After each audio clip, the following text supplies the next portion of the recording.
Hello, guys and gals. Welcome back to Creepypasta Tales.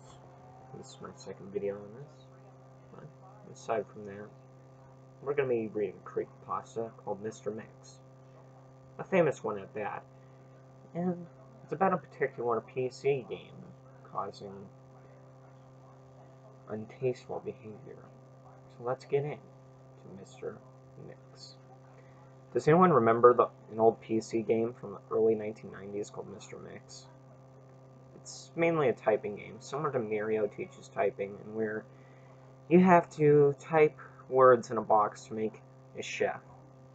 The titular Mr. Mix put ingredients into a bowl.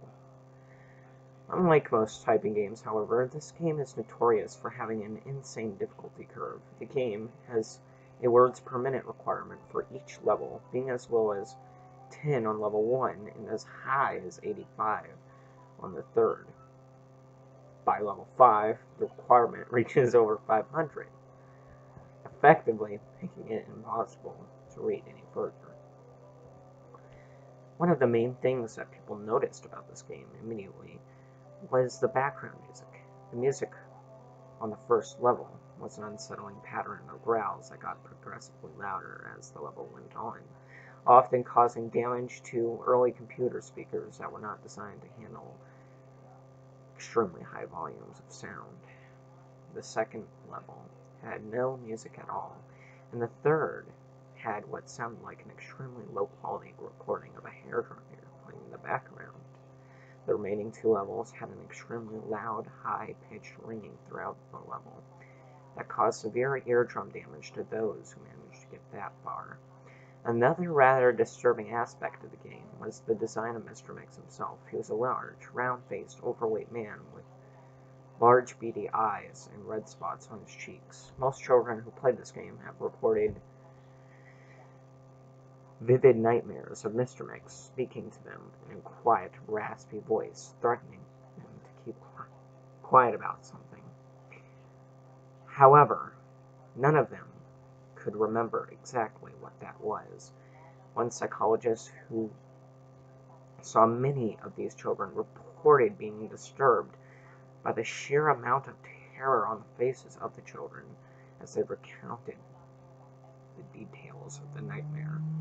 Many of the children broke down into tears in the process, begging for their parents to save them. However, no direct relationship to the game itself could be determined by these few cases, as not all children have suffered the same adverse effects. For some obvious reasons, this game did not sell very well.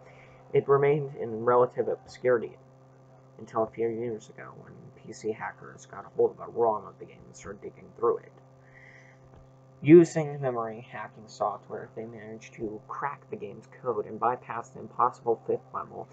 Whatever they found, however, was extremely disturbing and caused many of them to quit the expedition altogether. According to the reports these hackers left behind, the game behaves very strangely in the fifth level. And when it's bypassed, the game crashes violently and closes, writing a bunch of files to the user's System32 directory to the point that the RAM was almost completely filled. These files are reportedly pictures of people with horribly deformed faces appearing to scream in pain and agony, with their eyes appearing to be bleeding from the tear ducts, and their outer layer of skin torn clean off in multiple places. If the user attempts to delete these files, the computer will violently crash and blue screen, causing permanent, irreparable damage to the user's hard drive. The hackers found that this was caused by a lone byte in the game's ROM that triggered when the fifth level was completed. After removing this byte, they were able to proceed to the sixth and final level. Unfortunately, all of the original hackers declined to discuss what they saw in the final level. All of them became extremely paranoid and reclusive, refusing to talk about anything related to the game and showing astonishingly extreme symptoms of post-traumatic stress disorder. Most of them ceased to be able to form coherent sentences within a week, within a month, All of them went missing. All remaining copies of the game were destroyed. To this day, no one knows what was in that game that caused so much psychological damage. Maybe it's better that way. 2 years after the incident, a man was arrested after trying to kidnap an 8-year-old little girl from a grocery store. Through DNA and fingerprint analysis, the man was identified as one of the original hackers who viewed the final level of the game. He was wearing a white chef's hat and had a look of unspeakable malice and insanity on his face. When interrogated, the man would only say one thing: "I am Mr. Mix."